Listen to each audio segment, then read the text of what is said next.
Good afternoon, everyone. I want to welcome you to Diggin In.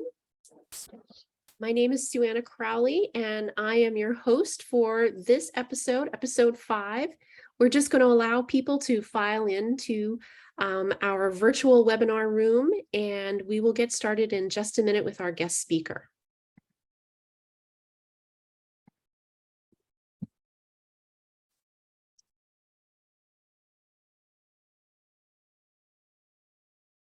Good afternoon to everyone who's joining us. I hope you are ready for an exciting conversation this afternoon with our guest speaker. I hope you have your warm beverage or your cold beverage, depending on where you are in the world, and are ready to enjoy a little bit of productive disruption with us this afternoon. Okay, we're just about 2 minutes past the half hour, so I'm going to allow other people to stream in as they connect with our link this afternoon, and I'm going to go ahead and start our program for the day. So hello and welcome to Diggin In, episode 5. My name is Suanna Crowley, and I'm a co-host of the Diggin In program here. This is a series of live presentations with scholars from around the country, co-sponsored by the RS Peabody Institute of Archaeology and the Massachusetts Archaeological Society. We're going to land acknowledgement for the land that the Peabody Institute, its school with Phillips Academy are on. So please just allow me a moment to read that to you. Phillips Academy occupies the land of the Pennacook and Pawtucket peoples and the lands of the contemporary Abenaki, Massachusetts, Wampanoag, Wabanaki, Pokanoket, and Nipmuc nations. We honor all Indigenous peoples who are here now, have been here for time immemorial, and will be here in the future. We acknowledge Indigenous genocide and the continued oppression of Native peoples, voices, cultures, and spiritualities. We understand how education has been used by settler institutions in the attempted erasure of Indigenous peoples. We commit to interrogating the histories of and our complicity in colonization, centering Native voices and communities, and dismantling the ongoing legacies of settler colonialism at Phillips Academy and beyond. Thank you for that. Join us every other Wednesday at 1:30 Eastern Standard Time through December for these presentations. We are, as I said, season 5 and episode number 5. We have a few more to go in this season.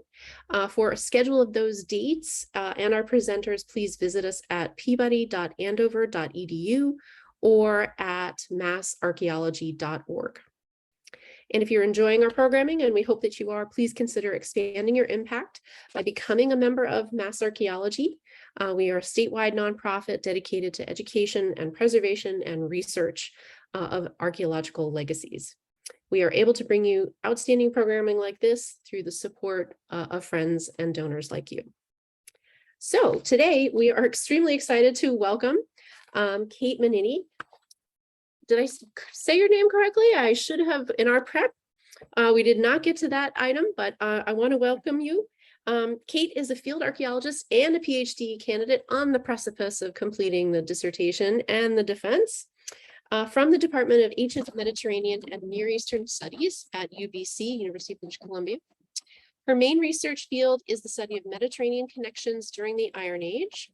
Something close to my heart. I'm a Bronze Age person, but nonetheless, a wonderful, wonderful history to know. In particular, she's interested in exploring how material culture was adapted by different agents to fit local agendas.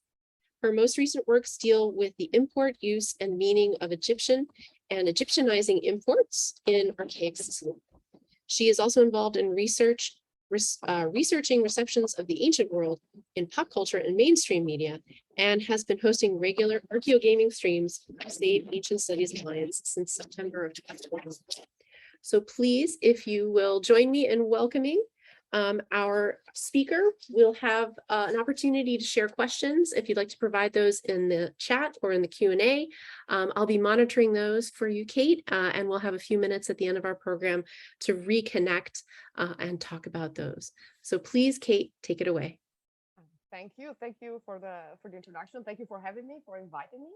I'm going to start like in every Zoom event. I'm going to start to share my screen, start the presentation, fiddle with it, and then hope that everyone can see it.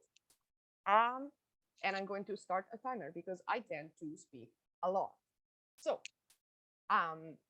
thank you everyone for coming to listen to this talk about weird things. This is the presentation of my almost finished dissertation, which has been 7 years in the making, that deals with Egyptian and Egyptianizing imports in Archaic Sicily. The line drawings that you see are my own, so if you like them, I would be very happy to talk about them. And these are some very pretty objects. Unfortunately, I don't have too many pictures of them because of time constraints, but I will show some. So first things first, what are Aegyptiaca? Aegyptiaca is a collective noun to indicate a group of very different objects of Egyptian origin or inspiration. So we have amulets, figurines, scarabs. Oh, wow, I have a pointer. Okay, so scarabs, as you can see here, these ones were set on top of the bezel of rings. This is silver, but of course it has oxidized in the ground.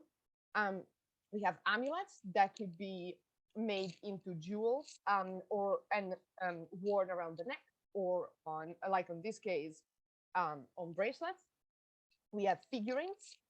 There are smaller objects that are sometimes counted with amulets, but they don't have a suspension ring, so you're not supposed to wear them.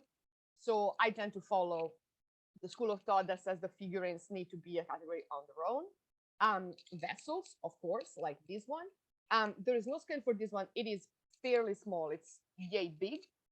Many of these vessels would count as what we call unguentaria.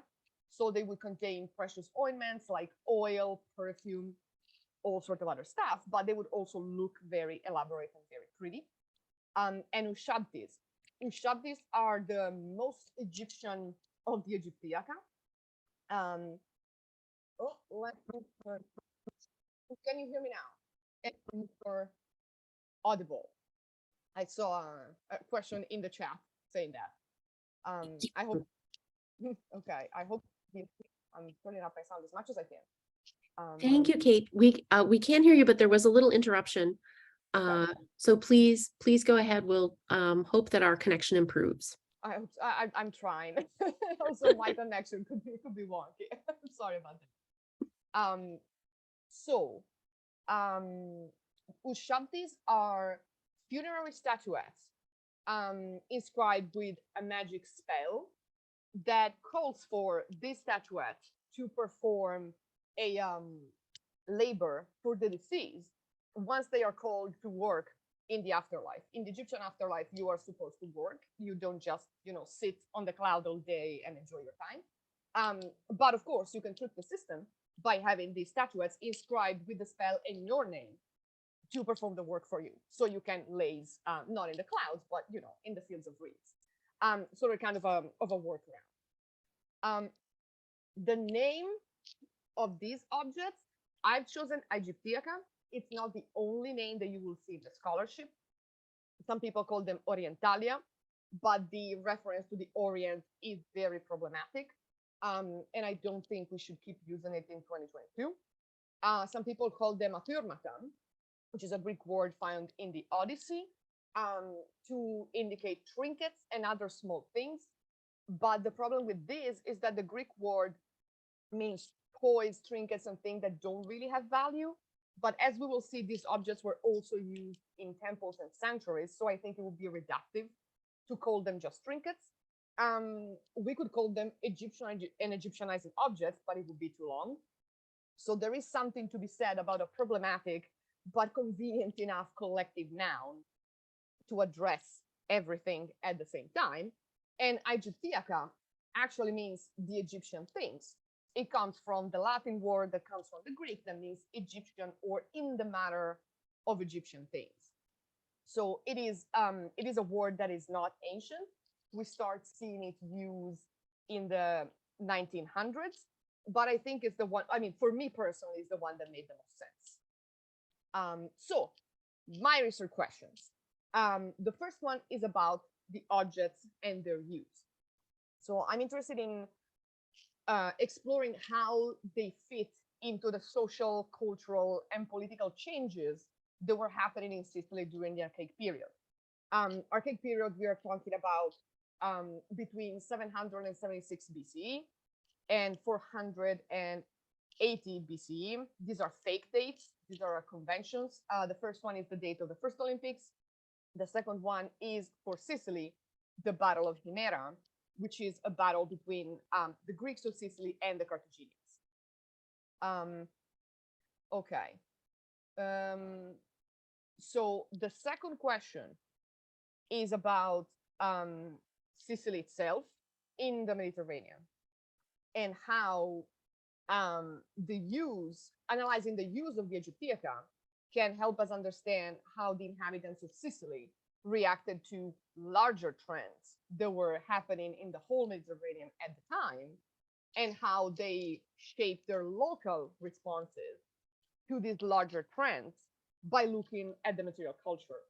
So if there are larger trends afoot, and these trends comprise some material culture, then I'm interested in seeing how different people are using these objects that are coming from abroad to respond to trends that are happening also abroad. I hope that makes sense.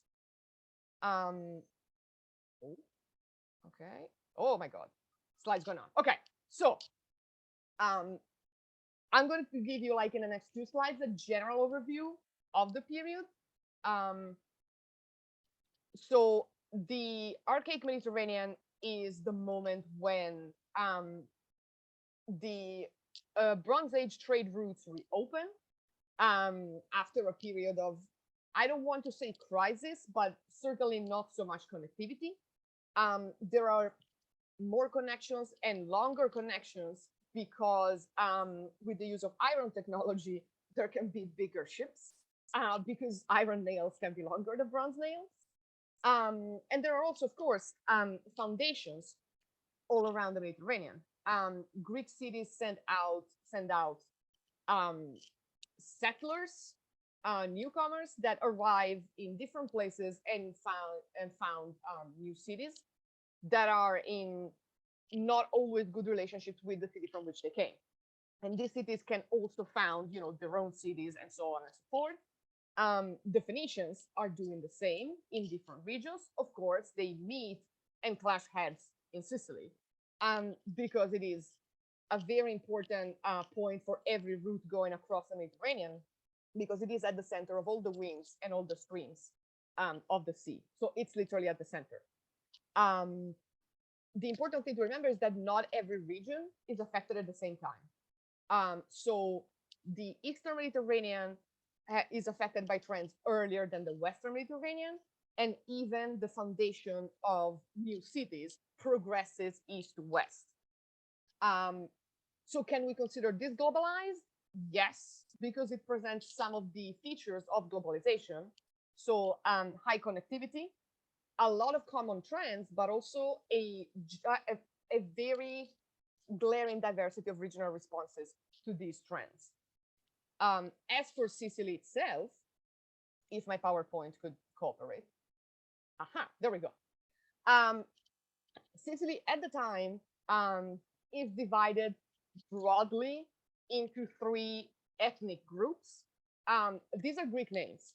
We don't know how these people call themselves, but in general, to give you like the shortest possible version of what Sicily is doing at the time, the Hellenians on the west are belligerent traders, and they live on mountaintops. And they become trading partners of the Phoenicians kind of on equal foot, because the way in which Phoenicians work with their foundations is not about territorial conquest, but it's about using existing networks to get their alliances and trading routes around. The Sicels on the east are also belligerent, also living on mountaintops because they control rivers and valleys. The Sicanians in the center seem to have been less militaristic, but also controlling lands and rivers and the plains around them. At one point, two new players enter the fray, which is the Phoenicians and the Greeks. The Phoenicians, not Carthaginians, because Carthage is not really involved in this, arrived early, and they found cities mostly in the west. And the Greeks arrived from the east, and they start funding on the east coast, and then they move inward, but also north, until the westernmost city, which we will see now, is Selinunte. So this is the westernmost Greek city. So these are all these settlements that I have analyzed in my dissertation. I have 28 settlements in total, 429 objects, 28 museums. The objects are divided in this way, though. So I have contextual info on 259 objects, meaning we know where they were found, with what other objects, in which site, in which level of the site. And then I have 170 with no information.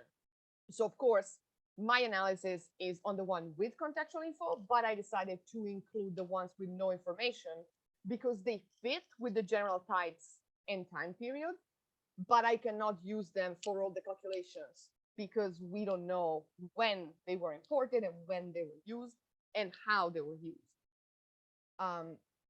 So this is the diffusion of these objects. They start from a Greek site and an indigenous site. Villasmundo is a Sical site. And then Monte Finestrelle, which is Elenian, so of course on a mountaintop. In the 8th and 8th to 7th century BC, we only have objects in these sites. Villasmundo has 24 of them on silver and golden rings. Siracusa has 2 in a house. Monte Finestrelle also has 1 in a house. 7 and 7 to 6th century BC, we start seeing a first peak in the imports, and they start expanding to more indigenous sites, more Greek sites, and of course the first 2 Phoenician sites, Mozia and Palermo. And then 6th and 6th to 5th century BC, it's the boom of the Aegyptiaca. They are in more sites than the 2 previous centuries combined. They are in more tombs. They're used by more people. Although around the end of the period of which I'm talking, there is a dip in the use, but that's also because the whole island was engulfed in war. So we don't have as many tombs for the period as for the previous ones. I've been talking about these objects as if, oh, 1 second. PowerPoint has decided to freak out on me. 1 second, I'm gonna start it again. I was talking about provenance. So we need to talk about the provenance of the, there we go. It is open again, thank goodness. Sorry about that. PowerPoint sometimes refuses to, to cooperate. Here we go. Okay. You should be able to see it. I should be able to restart the presenter's view, and we can go back to this slide. Okay. So provenance. This is not really the focus of my study because I am an archaeologist and not an art historian, but it needs to be addressed. Also to dispel some assumptions, because if you say Egyptianizing, people would assume that everything comes from Egypt, but actually that is not true. The majority of them do come from Egypt. That much is true. If you can see, let me get the laser pointer here. Almost half of the objects come from Egypt. A good chunk from the Aegean. So we know that the Greeks had started factories in which they made imitations of these objects and then their own types. And they were active as early as the 7th century BC. Of course, a lot of them come from Phoenician factories because the Phoenicians had been using Egyptian objects in their daily life and religion as early as the 10th century BC. And then, of course, we have a lot of them whose provenance cannot be ascertained. So if you see in here, the white columns are, we don't know where these objects come from. So most objects come from Egypt, but not all. The Aegean products are almost as numerous. And then late in the period, of course, there is a boom of Phoenician objects. But as we will see in some graphs later, this data is kind of skewed because there is a particular tomb that has a lot of objects, but it is one tomb, which is why bar charts are nice, but plot charts are better, and they're more useful for this kind of analysis. As for the provenance compared to cities throughout the whole time period, Palermo is the one that has objects coming from everywhere, which makes sense because Palermo was actually founded to be an international trading hub. The Phoenicians founded Palermo in the best possible place they could, and it grew obscenely rich and wealthy. And it had contacts not only with the Eastern Mediterranean, but also with the whole Carthaginian and Phoenician trading networks on the Western Mediterranean. So it makes sense that Palermo would be, the one where objects from more places come. So it is fairly unsurprising. The Egyptian imports are going strong. They're in blue here.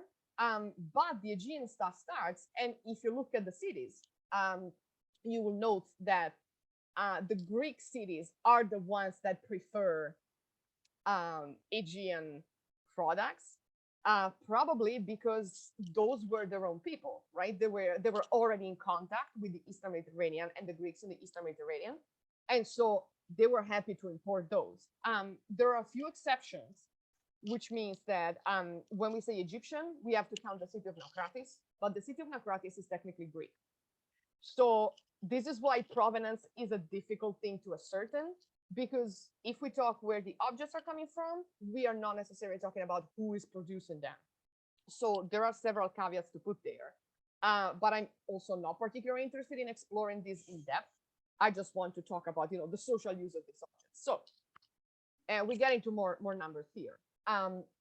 Many objects have no contextual information whatsoever.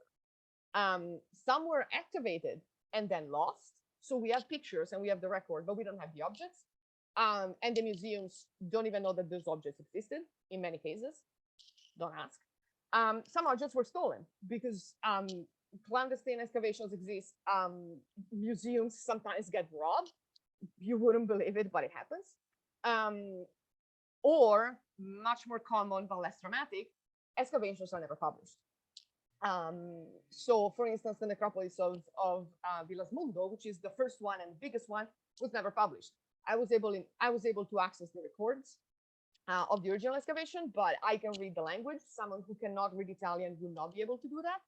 So those objects would be inaccessible for them, which is why I'm saying some records are absolutely inaccessible. There's also the problem of conflicting information on records and museum labels. So sometimes it is difficult to figure out which one is the correct one. And it happens more often than you expect. So as we can see, this object increased by time to clear peak, 7th century BC, and giant one in 6th century BC, as we have seen in the diffusion map. This is once again how many objects have contextual information and how many don't. So it's like 2/3, 1/3, more or less, but I needed to talk about those. As for types, which is why I presented them at the very beginning, unsurprisingly, scarabs are the most common. They can be used as pendants, but they still count as scarabs. They can be set on jewels. So they usually have like a hole and you would wear them on your ring. Or they can be hung on strings and worn around the neck. Amulets are the second most common category because they are very popular in the Phoenician world, much less in the Greek world. And they can be mass produced and they can be worn. Like you can wear several amulets in the same jewel, as opposed to wearing, I don't know, like 5 rings with scarabs. That might be a little too much. Vessels are also very popular. They are precious because of their content mostly, but some shapes seem to have been like more than others. For instance, there are hedgehog-shaped vessels that seems to have been used in the tombs of children or women who had died in childbirth. So maybe there was a connection between the hedgehog and afterlife belief, these mostly in Greek cities. And then Ushabtis are a very weird category because these people don't know how to use them. An Ushabti only works if your name is on it. These Ushabti either have no name on it or were stolen from Egyptian tombs. So they don't work because in the afterlife, the gods are gonna call your name and Ushabti is not gonna answer because your name is not on them. So clearly something is lost in translation. And as we see on this one, on this chart here, most of the stuff is in tomb, but this doesn't mean that the objects are for the dead. Actually, it is quite the opposite. These were objects that were used during life and then went to the tomb with people. And we know this because many of these objects have traces of like having been worn quite extensively. So these people use them and like them. The number of contexts and objects follow the same pattern. We've seen the two peaks 1 and 2. The sanctuaries only start from the 7th century BC. So if you see here, there are no objects using sanctuaries until the 7th century BC, which is a big change. But this was old story in the Eastern Mediterranean. So this is clearly a trend that comes from the East with the Greeks. The 6th century BC has more variety in terms of type and in terms of context in which they were used. So the 6th century is really when these objects become very popular. So let's zoom in into context and let's go to temples and sanctuaries. So only 2 exceptions in which these objects are used in non-Greek sanctuaries. One is in Mossia, in the sanctuary of Baal Adir, which is a seafaring deity. So it makes sense that people would bring ex voto to thank you, as a thank you to the god for protecting them, or as a please protect me, here's a nice object. This is something that we find everywhere in the Mediterranean, no matter the culture, no matter the god. The other one is an Hellenian goddess in Montepolizzo. We know that she was a goddess of the hunt. She is not Artemis. We cannot talk about assimilated gods, especially in that context, because the Hellenians are really making an effort in not taking in anything that is Greek. The sanctuary of Montepolizzo is very clearly used by the indigenous people to identify to create their own tribal identity. But notwithstanding all of these, most of the temples are Greek temples, right? Most of the gods are Greek gods. Scarabs are still the most popular object that is donated. Vessels are the second biggest one, which is kind of surprising. But then again, if the vessels contain nice ointment, then it means that these people were donating not the vessel, but what was contained in it. Figurines and amulets, more or less same percentages. The median of objects per context is still 1.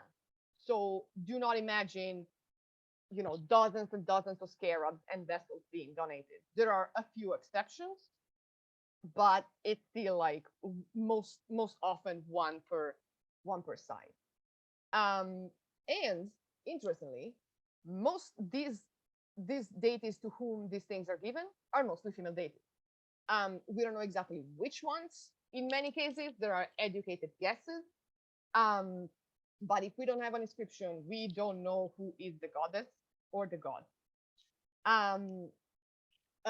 This may also be a problem with the data because more temples of female deities have been excavated in Sicily. So if we started excavating more temples of male deities, maybe we would find more,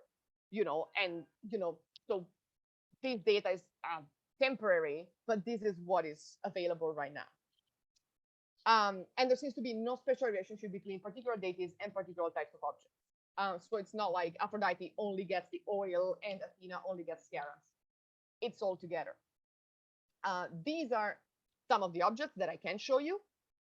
Sorry. Found in sanctuaries. These ones were found in the sanctuary of Demeter Malophoros in Selinunte. This one was found by yours truly in Temple R in Selinunte. These two come from the sanctuary of Bitalemi. This one is fantastic. This one is an antique. This one is a 19th dynasty vase found in a context that's like 6 centuries later. Incredible. This one comes from Mozia. It's the one scarab in the Temple of Valadir. This one is from Messina. It's a little pot. It's missing like a spout here, but it's a pot. This one is an amulet from Selinunte. This one is the Carnelian scarab, again from the Temple of Malaforos, but this one is late. This one is pre-Phoenician. And this one is a really big, like a chunky scarab from the Athenaeum in Syracuse. So now let's talk about tombs. Many tombs are not completely excavated or published, or had been looted extensively. So there is no way we can have the whole data. The objects dissolve very easily. The bones can dissolve as well. So many times we cannot say that is a man, that is a bone. That is the nature of our archaeology, unfortunately. Of course, Palermo, which is the big Venetian city, has the most objects in a necropolis. The number of tombs and objects follow the same patterns. So you guessed it, peaks in 7th and 6th century BCE. The increase in the variety of types used in the burials is once again a 6th century thing. There are no Egyptiaca in Hellenian tombs, so I cannot speak about them. But if we look at the general distribution in funerary context, the increase in diffusion during the 6th century BCE does not influence the median number of objects per tomb. What does this mean? That tombs with more than one scarab or object are very, very rare, no matter how many of these tombs are around the island. People will still mostly bring one object with them. And that object is more often than not a scarab on a ring. The 3 exceptions are not Greek. This one is Villasmundo. One tomb has 14 scarabs. This one is Polizello. One tomb with 7 scarabs. And this one is the tomb of a very little child in Palermo who had a beautiful necklace that was probably as heavier than he was, with 16 scarabs, which is why I'm not using Bart here, because this one would set everything off. So as you can see, the median of objects per tomb is, ruined by this one, which is the only tomb in between the 8th and 7th century BCE that has 3 objects. So of course the median is higher. But this is why I wanted to show the plot. So you can see that like this one is an exception and not the rule. The rule is 1 object per tomb mostly. This is divided by type, gender, and age. So mostly adults, mostly women. Children usually have vessels, but children are also usually buried with their mothers if they're very small. So we need to create like another category for female plus child. Also a big caveat in this slide, someone who's buried in a necropolis of a Greek settlement does not mean that their ethnicity was Greek. So the Greek customs, okay, but we don't know if these people actually call themselves Greeks, right? So when we talk about the identity and ethnicity of the people being buried, we always need to keep in mind that we don't know if they were like actually Greeks or if they were indigenous people who were living in the Greek city. So more issues with the tombs. There is not necessarily a one-to-one relationship between people and tombs, right? Some tombs have more people. Skeletons can dissolve, so we really cannot be sure. There are from 5 to 20 adults per tomb in some cemeteries, so we really do not know. But once again, if we look at the median of people per tomb and then of objects per people per tomb, the median is still 1. So even the richest burials after the 7th century BC still have a median of 1 object per tomb.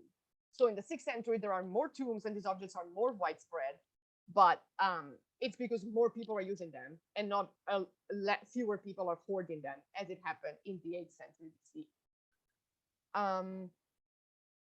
This is the interesting part about the funerary stuff, which is the divider by age and gender. The Egyptiac are most commonly deposed in female tombs, and they are most commonly used for adults rather than children. Figurines are very rarely found in tombs. They're found most often in sanctuaries, and some classes seem to be age and gender specific. So the hedgehog-shaped vessels, and I have one in the next slide, usually are in children's and women's tombs in Greek settlements. Amulets are a very Phoenician thing, apart from one Selinuntine tomb, but Selinunte was the closest Greek city to the Phoenician territory. So we don't know if the girl who had this amulet was, maybe she was Phoenician, right? Ushabtis are only for adults, possibly females, but we don't really know because we cannot identify the biological sex and gender of the people in whose tombs the Ushabtis were found. Unfortunately, it's a 1850 excavation, not really well recorded. It's messy. And scarabs, this is interesting, were mostly placed under the chin or on the chest of the deceased, which means that they were worn, around their neck with a string, rather than worn as rings. So this is the long explanation for these graphs. Mostly adults, mostly females, but not all. These are some of the objects found in the tomb, right? These are the 5 amulets of the Selinuntine girl. These were on a girdle, on a belt, around her hips, probably for fertility. We don't know. She was very young. These are, excuse me, some of the amulets on the tomb 63 in Palermo of the baby with the necklace with all the amulets hanging from it. These are some of the really cool scarabs from Villas Mundo. This is one of the hedgehogs. I could not show you the hedgehog. This is the whole assemblage of one tomb in Megara with this faience falcon. And this is some of the stuff from a very rich tomb in Monte San Mauro di Caltagirone. And you can see this is an Egyptiacum. This is a faience vessel whose origin is Rhodian, but the model is Egyptian. So this is to show you like the kind of range of things with which we are working. Oh, and this is a Phoenician scarab on a silver ring from Palermo. So to bring it all together, in the 8th century BC in Sicily, there are emerging social differentiations. The proto-elites, because we can't call them elites yet, are buying exotic goods from overseas traders. And the Phoenicians and Greek foundations bring an economy of exchange in which you exchange prestigious goods, meaning they are expensive and difficult to obtain. Same pattern in the Mediterranean. What about the Egyptiaca? Well, the Egyptiaca work with this because they are purchased by wealthy Ticals, which are indigenous people, who are the top dogs in their communities. They're used alongside other imported goods that are prestigious goods, meaning good drinking vessels. These goods would be displayed. This is not stuff that you buy and then you are just buried with it. They would show off these drinking cups and jewels during banquets and probably celebrations that involve the whole community. In the 7th century, there is a growth in population and territorial consolidation, and the social stratification starts to get really, to take a form. And there is elite competition because everyone wants to become part of the elite. This is both in Sicily and the Mediterranean, and the Egyptiaca fit into this because they start becoming tokens of being part of the elite. These objects have social value because owning them and displaying them shows that you as an elite member are part of a larger group of people who can control and reinvest the economic surplus and labor, and who can acquire and exchange precious gifts with your peers from overseas. In this sense, this is a globalized moment because elites from all around the Mediterranean are using the same set of objects to signify that they are all of the same status. And the Egyptiaca are part of this set, right? But of course, there needs to be a social recognition of these objects, because if you import something that your community does not care about, that doesn't work. So these objects must have had some meaning for communities at large, and then being coveted by rich people. And then in the 6th century BCE, territorial expansion and war, but also there is less social mobility, because at this point there is a rise of tyrants. And in Sicily, we see that the Egyptiaca become more popular for lower strata of the population, because the elite is not using the set of objects from the previous century to climb the social ladder anymore. The elites are more consolidated. So now when they have to fight, they actually take up arms and fight, or they build giant temples. They don't use these small objects anymore. But at the same time, on the other side of the Mediterranean, mass factories have opened. So probably the price of these objects have dropped. And they are still used for their protective properties, because they are still used as amulets in the tombs of women and children, so the parts of society that need more protection. This is like a very short, summary of the conclusion of the dissertation. So the Egyptiac are first used by proto-elites to show off wealth and connection. Then they become a tool for the elites to acquire social prestige and signal international relations. And then once they become cheaper for non-elite people, they are still used in tombs because people still believe that they are protective. So to really conclude, the Egyptiaca were multifunctional tools, right? They could be used with other local objects and important objects. They're not used in a vacuum. They're not used on their own. That's why we need to look at the whole social context to fulfill various personal agendas. They could be tools for social ascent. They could be the amulets that you put in the tomb of your wife and child that have died together. They could be your own personal amulets that you wear around. They could be objects to show off to your neighbors, to say, hey, I am rich and wealthy, and my friends on the other side of the Mediterranean gave me this as a gift. So they are tools, multifunctional, part of globalization, but also part of the local response to this incredibly globalized period. And yeah, that is it. Thank you.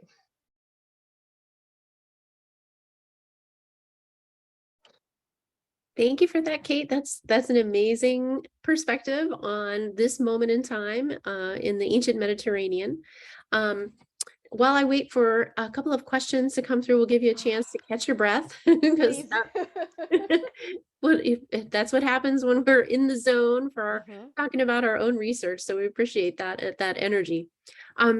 Just sort of thinking about these patterns more broadly. I've spent time working in the ancient Near East, in the Indus Valley, and in historic North American contexts. And this is sort of a familiar pattern in terms of the adoption of goods that are rather rare. They become symbols of prestige and wealth, and then they are sort of moved through those processes that make them cheaper and more accessible through labor markets and exchange into communities that don't have that same sort of wealth and power, but are still trying to capture some of that symbolism. Talk to us for a minute about that meaning, that social meaning that we see replicated century after century, millennia after millennia. Yeah, okay. as humans. So the social meaning is like, this is why I started studying this sort of object, because in previous studies you get like either the they were just trinkets, or the only certain people could afford them. And I decided to look at it like how it evolves in time, right? And it does change. The social meaning is fascinating because at the very beginning, these objects don't have social meaning per se. They are a symbol of like, look what I can buy from abroad, but it could have been something else, right? If you exchange these for, I don't know, dolls, it would have been the same. It's not Egypt, right? In the 7th century, when the international community becomes more, let's say, cosmopolitan, and Egypt is back on the international scene somehow at the end of the 7th century, in our second half. Then they also start beating their own drum and sending out these objects as gifts to elite. And then, on the one hand, people around the Mediterranean want, well, the people who are trying to become elite in the Mediterranean want these objects because they are a way. Oh my God, there is a sentence from, I think it's Duploy, that says these are recognition techniques, right? You use the objects because you know that owning these objects, but also displaying them, will give you the social status that you covet, right? The currency of the time is prestige in the 7th century BC. Having the objects alone does not make you elite. You need to display them. You need to show off. You need to prove that you have connections with those cool people over there that are using the same objects, and they are sending them to you and you are sending them to them, right? And then in the century after, as it always happens with expensive stuff, the imitations come in. So on the one hand, more people can afford them, but on the other, the elite can still get the top tier product, and lower, let's say lower class, but we cannot really talk about class, let's say lower status people can afford the imitations because they are trying to emulate a lifestyle, let's put it this way, that had been only for the elite. So for instance, if instead of the Egyptiaca we had Rolex watches, right? Rich people can afford the real deal, and then people who are slightly less wealthy but want to treat themselves to something nice, they would buy an imitation. Let's put it this way. But the fact that these are imitations does not make them any less valuable to them. That's the point that I want to bring across, because some of these things don't need to be produced in Egypt, and probably the people in Sicily don't even know where these objects come from. It's just the idea of the Egyptian good that has magic symbols on them. So if my wife and child die, then I can give them, something that maybe will protect them. Or like, if, let's make it less tragic, if I want protection, maybe I'll wear one myself, right? But if I'm rich, if I'm wealthier, then instead of having like a smaller scarf that I can wear around my neck, maybe I can wear it on my golden ring and show it off, right? In that sense, the social value of these evolves, and it never really stops. And the religious value also never really stops, which is why I don't want to call them trinkets, because you would not dedicate a trinket in a temple, right? From how I see it. If these things are worthy of the gods, then they're not trinkets, unless I don't know English. I hope that answered the question. No, that's wonderful. I think for me, that's always been the value of looking into the ancient past, is seeing through deep time these patterns of our humanness recurring, and the moments when they differ. And so that's a marvelous way to give us a little extra perspective on your research. We do have like the shinies. We like the shinies, and these things, especially good faience when it's just made, it's dazzling. It's incredible. Sorry, I just like it so much. No, I can tell you from excavating faience myself, in the moment, it is just when we found that falcon that I showed, I cried. Like, there are pictures of me crying, cradling the falcon in my hand. I totally understand that. We have a second question from Avi, wondering if you can give us a sense of the population size in these settlements, and perhaps how they changed over the course of the centuries that these objects sort of range across. I wish I could. Calculating ancient populations, it's so difficult. I cannot give you like a number of the population of many of these settlements, because we don't even have the complete necropolis. So we can't even use the mathematical model that has been applied to, for instance, Peter Cruz, and say, oh, if you have X tombs, then it means you have X population. But it is difficult. The thing that I can tell is that across all of the necropolis, the tombs with the Egyptiaca are less than 10%. So when I say popular, it's like popular for the 10% of people that were using them. But then again, that data is not correct, because these objects dissolve. And because we haven't found every tomb, and we haven't found many of these settlements cannot be excavated because they are, well, the modern settlements are still on top of them. And for others, we have the necropolis, but we don't have the settlement. But we don't know if there are other necropolis around the same hilltop or not.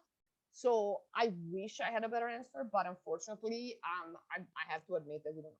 We have no idea. The only thing I can give is like less than 10%, 7-ish% of the population, but the population that is represented in the necropolis. So take that with a grain of salt. Thank you for that. And just let's see, one more quick question. Where are you planning on taking this research? You said that you were mentioning the process of defending the dissertation and getting that out there. Where are you going to be taking your future research into either this region or this material culture or this time period? So there are so many ways this can go. First of all, I would like to publish this because there are no publications of this stuff, like no big publications of this stuff in English. One in Italian has just come out, but it's only for the Egyptiaca on Greek side of the island. And mine also takes into account Phoenician and Ellenian. So if you want to read an extremely boring book with several hundred images of these things, I'll publish it. In terms of extending this research, I would really love to. So there are two ways it could go, right? I could look into the classical period because of our Hellenistic period is a whole different, set of issues in Sicily and see how it progresses. Or, which would be much more interesting for me, I would love to look at Magna Graecia. So Calabria, Lucania, Puglia, the south of Italy, and see if some of these patterns repeat. Sicily is kind of an easy example for me because it's an island, right?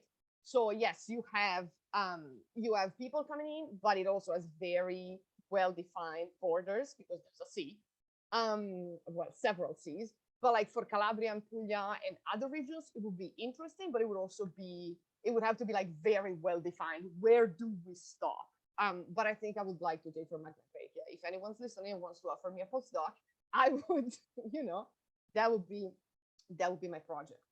And I mean, I'm not like the worldly an expert on this. Like someone else could, pick it up and go and be happy. I think this needs more work. But I hope that my work can be a stepping stone for other people, especially if I make it open access, so they don't have to go through what I did go through. Because it was not pleasant. The key to future research will be the accessibility of previous research. I think that's an excellent point, and we all have to think about that as we curate our own contributions to the body of research. Kate, I want to thank you for joining us today. We're right in 25 after 2 o'clock. So I want to thank those of you who are joining us for this afternoon.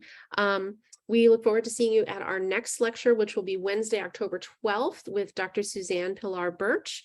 You may recognize her name from the organization Trailblazers, which is sort of history and advocacy having to do with women in the fields around archaeology. We want to thank Kate for joining us again today and wish her best of luck in the coming months in preparation for her defense. We look forward to staying in touch and hopefully having you back for future updates on your research. And once again, we just want to thank all of the viewers who've joined us today. Be sure to catch this recording on our YouTube channel, and this program and 45, almost 50 others are available for your viewing enjoyment. And we want to remind you that you're always welcome to participate with Mass Archaeology as a member, a donor, and a friend at our Robbins Museum of Archaeology. So once again, thank you, Kate. We appreciate you joining us today. And thank you for having me. We are so a pleasure. In for us as well. Thank you again. Take care.